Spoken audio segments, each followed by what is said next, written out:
Ce jour-là, pour Vincent Cormoret, une pièce de son fauteuil doit être réparée.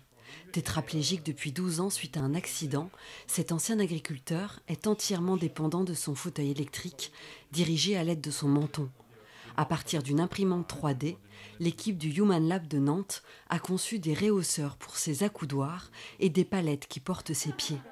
Grâce à ce travail collectif de réflexion et de conception, ces petites adaptations améliorent considérablement le quotidien de Vincent. On a travaillé en collectif, hein, chacun apportait ses idées. Et aujourd'hui, c'est tout bénéfice pour ma santé, pour l'état de mes pieds et pour mon autonomie aussi. Pour Jade aussi, les petites mains du Human Lab sont une bénédiction. L'adolescente se voit aujourd'hui installer un nouveau support pour fixer son téléphone portable sur son fauteuil.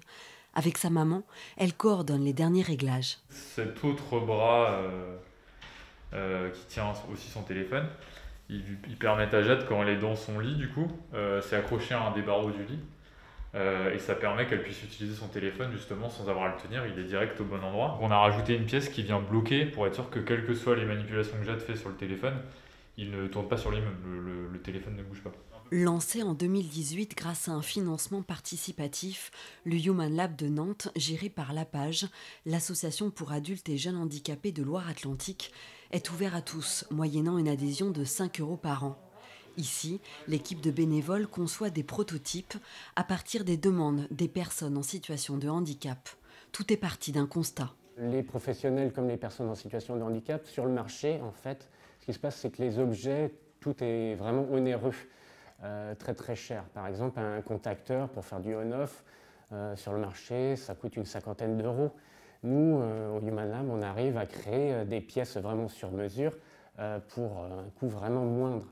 Et puis, il y a aussi des choses qui n'existent pas, qu'on crée nous-mêmes voilà, pour que la personne puisse gagner en autonomie grâce à cet objet.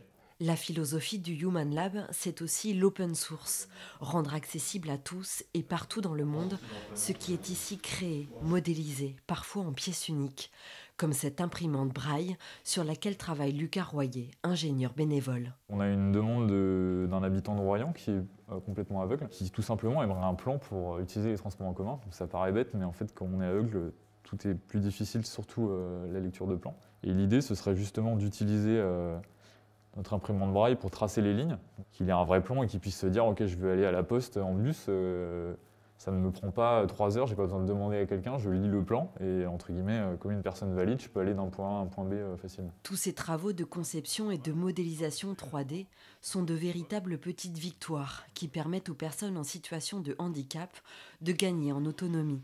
Chaque année, le Human Lab de Nantes accompagne une trentaine de projets.